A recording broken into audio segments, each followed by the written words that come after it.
হরে কৃষ্ণ, রাধে রাধে বন্ধুরা।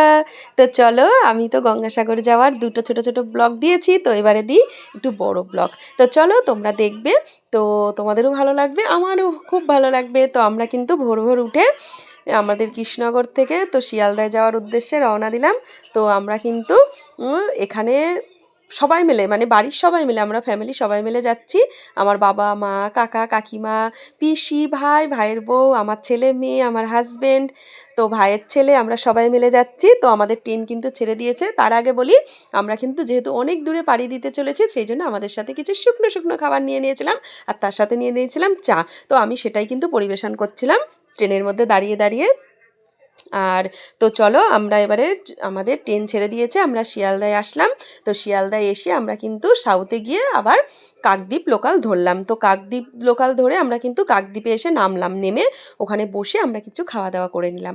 নেওয়ার পরে আমরা ওখান থেকে টোটো গাড়িতে যাব। তো টোটো গাড়িতে যাব আমরা গঙ্গা পার হওয়ার জন্য, ভেসেল ধরতে। তো ওখানে গিয়ে দেখি তো অনেকটা রাস্তা হাঁটতে হচ্ছে, তার সাথে একটু আনন্দও আছে, যেহেতু গঙ্গাসাগর যাচ্ছি। হাঁটার কষ্ট আনন্দ সব কিছু মিশে তো ভালোই লাগছিল। তারপরে আমরা ভেসেলে উঠে পড়লাম। তো ভেসেলে উঠে তখন কিন্তু ওই 2-2:30 মতো বাজে, মানে দুপুর 2-2:30 বাজে। তারপরে আমরা কিন্তু পার হওয়ার পরে ওখানে কিছু নিরামিষ ডাল ভাত খেয়ে নিয়েছিলাম। নিয়ে আমরা কিন্তু ওখান থেকে বাসও যাচ্ছে, তো আমরা কিন্তু যেহেতু আমাদের সাথে ছোট বাচ্চারা আছে, তাই ওখান থেকে কিন্তু আমরা ম্যাজিক ধরে নিলাম। তো ম্যাজিকে করে যখন আমরা গঙ্গাসাগরে এসে পৌঁছালাম, তখন কিন্তু অনেকটাই হালকা সন্ধে হয়ে গেছে। তো আমরা কিন্তু ওখানে একটা রুম নিয়েছিলাম, সেখানে গিয়ে রুমে আমাদের লাগেজপত্র রেখে তো আমরা মন্দিরের কাছে আর সাগর দর্শন করতে চলে আসলাম। তো আমার এখানে এসে কিন্তু এই গঙ্গাসাগরে দাঁড়িয়ে সাগরের ঢেউ দেখতে খুব ভালো লাগে। তো আমি কিন্তু ওখানে দাঁড়িয়ে একটু ঢেউ দেখে নিলাম। আর সবাই মিলে যখন আমরা পায়ে হেঁটে মন্দিরের কাছে আসলাম, তখন কিন্তু দেখলাম দুধারে রাস্তার আর অনেক দোকান বাজার বসেছে। তো সেগুলোই দেখতে দেখতে আসলাম। আর দূরে যে লাইটিং করা সুন্দর মন্দিরটা দেখা যাচ্ছিলো, ওটাই হচ্ছে মন্দির। তো আমরা কিন্তু যেহেতু মাঘী পূর্ণিমায় গিয়েছিলাম, সেহেতু 31শে জানুয়ারি আমরা কিন্তু রওনা দিয়েছিলাম। আর ওখানেই গিয়ে আমরা যেহেতু 1 তারিখে, ফেব্রুয়ারির 1 তারিখে যেহেতু মাঘী পূর্ণিমা লাগছে, সেহেতু আমরা পুজো দেবো বলে আর মন্দিরে ওই দিনকে আর যাইনি। তো যেহেতু আমরা পরের দিনকে 1 তারিখেই 8টা 8:30 হবে সকাল, তো তখন উঠে আমরা কিন্তু সাগরে যাওয়ার জন্য, মানে আমরা যেহেতু সাগরে গিয়ে চান করব, সেহেতু আমরা ওখানে পৌঁছে গেলাম। তো আমরা সবাই মিলে আনন্দ করতে করতে গল্প করতে করতে পৌঁছে গেলাম। তারপরে গিয়ে তো আমরা একটু সুন্দর সুন্দর ভিডিও বানিয়ে নিলাম, আমার মা কাকিমা, তারপরে পিসি ভাইয়ের বউ, আমি সবাই মিলে দুটো ভিডিও টিডিও বানিয়ে নিলাম। তো আমাদের পিকুও ছিল, একটু রিলস টিলস বানিয়ে নিল।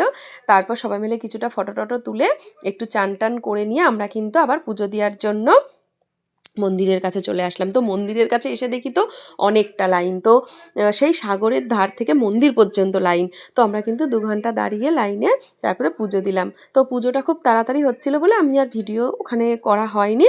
তারপরে আমরা কিছু নিরামিষ খাবার দাবার খেয়ে নিয়ে আমরা রুমে গিয়ে একটু রেস্ট নিয়ে আবার সন্ধেবেলায় আসলাম মন্দিরে। তো সেখানে বেশ ভালোই লাগছে, অনেক লোকজন, খুব সুন্দর লাগছিল। তো আমাদের কিন্তু ভাগ্যটা অনেক ভালো ছিল, যেহেতু আমরা মন্দিরে এসে তখন কিন্তু সন্ধ্যা আরতি দর্শন করতে পারলাম। তো দেখো, সন্ধ্যা আরতি তোমরাও দর্শন করো বন্ধুরা, তোমাদেরও ভালো লাগবে। তো আমরা কিন্তু সন্ধ্যা আরতি দর্শন করে কিছু খাওয়া দাওয়া করে নিয়ে রুমে গিয়ে একটু রেস্ট নিয়ে তারপরে রাতের বেলায় খাওয়া দাওয়া করে আমরা রুমের ভেতরেই কিছু খাওয়া দাওয়া করে নিয়েছিলাম।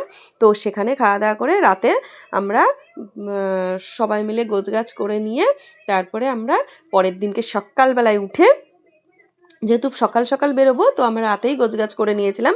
তারপর সকাল সকাল উঠে একটু চাটা খেয়ে নিয়ে আবার ওখান থেকে ম্যাজিক ধরে তো আমরা কিন্তু এবারে লঞ্চে করে পার হয়েছি। তো বাবা মা কাকা কাকিমা পিসি ভাই ভাইয়ের বউ ওরা কিন্তু যাবে কৃষ্ণনগর।